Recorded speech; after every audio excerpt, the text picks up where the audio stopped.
Hello and welcome to my tutorial on how to solve the 4x4 Rubik's Cube. So for this I'm using the YJMGC magnetic 4x4, check it out, on whatever website. It is very good, can be kind of unstable at times, but it is very nice. So the first thing we're going to have to do is to fix up the centers, because you can see they're all messed up. So we're going to do this by making bars, like this one. So you have two centerpieces here, and you have the other two are right here. So we're going to hold this on top because this will eventually be our white face. Hold it on top. Now turn it like this. And the way we can fix this is by turning this up, move it across, back down, and now we have another bar. Now we just move this across, move it up. Now we have the white center. Now we're going to turn it upside down, so that's on bottom, it's down here. And we're going to solve the yellow center. So we do not have any bars currently, none anywhere. So we're going to make one. And you can see this matches with this. I'll show you. If we move that up, see, it's now a bar. So we're going to move it out the way, move that back down to preserve this center. Make sure this doesn't get messed up. And now if we turn it on its side again, we can look for the other two. You can see one is here, remember that. I'll put my finger on it, it's back here. And the other one is here. So see that on opposite sides. So if we just move that up like that, oh, we have this case again. How do we solve this again? Oh yeah, like that. And now, do not move it up like that, because you can see this breaks up the white center. That is what we don't want. Move it across, so these are in the same slice. Move it up, turn it around, move it back down. Nope, like that. You can see we have yellow, opposite of white, where it needs to be. And for this, you will need to know the color pattern. It's very important because this has no fixed centers, so you have to make it entirely yourself. Now we're going to make blue. Let's make blue. We already have a bar for it. So if we just keep that bar, and you can see this piece is here, this piece is here. So if we turn it like that, move it up, and we now have another bar. Turn it, match it up. Now we have blue. So now, just to keep things simple, we're going to solve green, because green is opposite blue on a cube. As you can see, with white on top, it goes blue, then orange here, then green here, then red with white on top and yellow on bottom. So you have to remember that. So after here, we have orange here. But we're going to solve green first, just to keep it nice and simple. So green is going to go here. So we're going to make a bar, because there isn't one. Turn it, put it up, and we're going to make another one. If we turn that, now we have blue and green.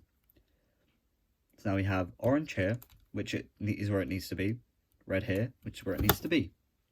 Allow me 1 second. What is making noises? I swear my house just likes to make noises to mess with me. In fact, allow me 30 seconds. I need to go take some tablets. Damn it.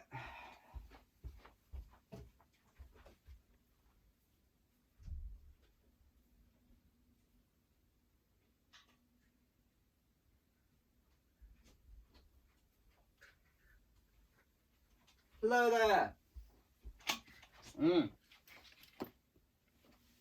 Oh, I do love the taste of multivitamins in the morning. Oh, this is great, isn't it?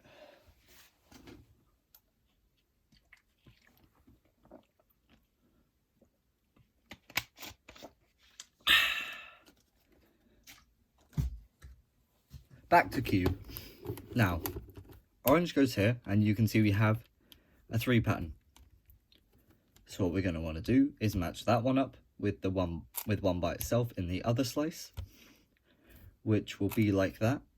So it's up there. So when we move it up, move it across. So blue, orange, green, and red. Move it down like that, and as you can see, blue, orange, green, red. And we're going to turn it upside down. And we're going to move on to the edge pairing stage, which, as it sounds, is where we pair up the edge pieces. We're going to start with the white ones. So as you can see, blue, and white. So you want to put it in here. And we're going to utilize these two slices here. So now what we're going to do, move the top, pair them up, take them out, fix the centers. And then what I do, which is just to ensure that I never have to look at the bottom, is I put it in, put the edge in. And now if I keep doing that with this nice red one and this nice red one, move it up, put it in, pair them up, take them out, match it up, put it in. Now it's in. I have half the cross done. Now we have this orange one here. And see, this needs to go here, so we're going to turn it, put it in the bottom slice, match it up, take it out, fix the centers, match it up, put it in. Now the last one is white and green, so we're going to put it in the top slice because this is in the bottom slice, pair it up, fix the centers, put it in. Perfect. Now we never have to look at the bottom again. Everything we need is going to be either in here or up here.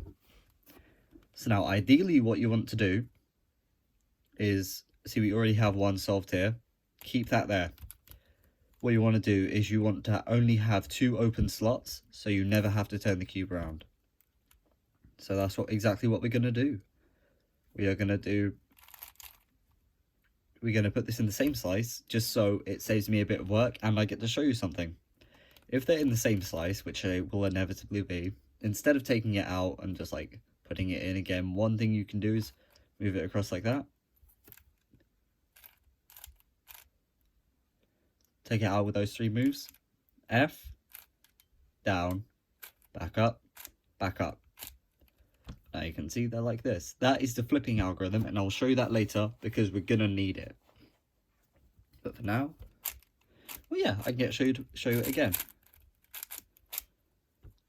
I did it quite fast because I just want to get through this stage. This is the most boring bit. See, none of these match anything, so we're gonna find one that does, and here we have it. Yellow and orange, yellow and orange. Gonna put it in, match it up, take it out, there we go. And again, they're in the same slice, so I move it over, so it was in its spot.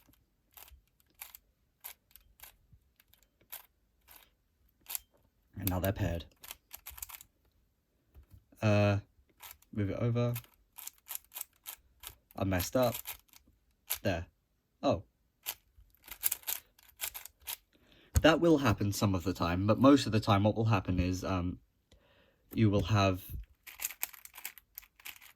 something like this, where this has, ooh dear, don't knock the camera over again.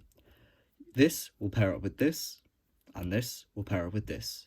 You can't just do that, because then what will you replace it with? Everything else is solved. You'll just be messing up with something else. So what you want to do is flip this one, so they're in the same slice, then move it over, flip, and now push it back. They're solved. Now you've already got the white cross done, so now you can just solve it like a 3x3, which I'm going to do right now.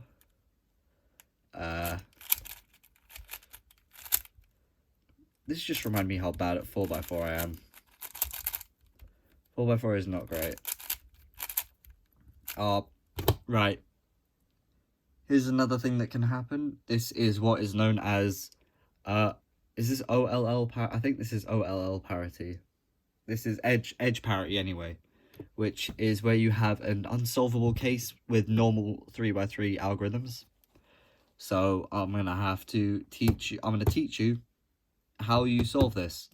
So just, if there's one edge, you can't just do anything. So what you're gonna have to do is right side 2 layers up, top 2, X, turn the bottom to face you, up,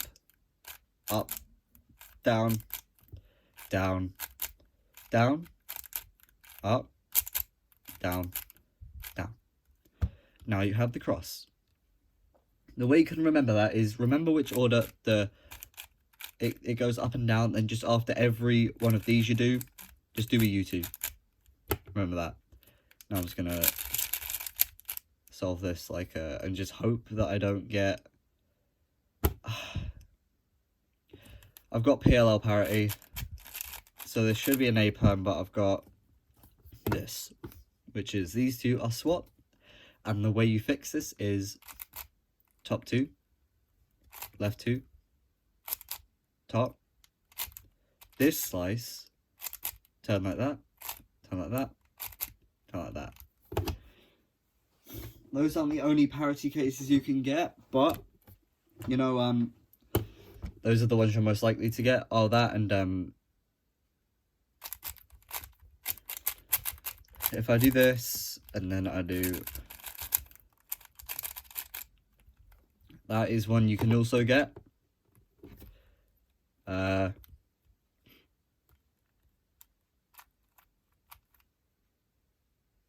is another one where two diagonal corners are swapped, but for all of them, I just do the same parity algorithm, which turns it into a possible PLL case, which I just turn that into a T-perm. And there's also one you can get, which if I do this, and then I do, is I have two next to each other that are swapped, so kind of like a half Z perm, if you will. Which what I do is, again, just the same, keep doing that parity algorithm, then I just solve it like I would normally. So yeah, that is how you solve a 4x4 Rubik's Cube. If you have any other questions, or there's anything that I forgot to cover, just leave it below in the comments, and I'll try and get back to you on that. But yeah, thank you very much for watching, and till next time, goodbye.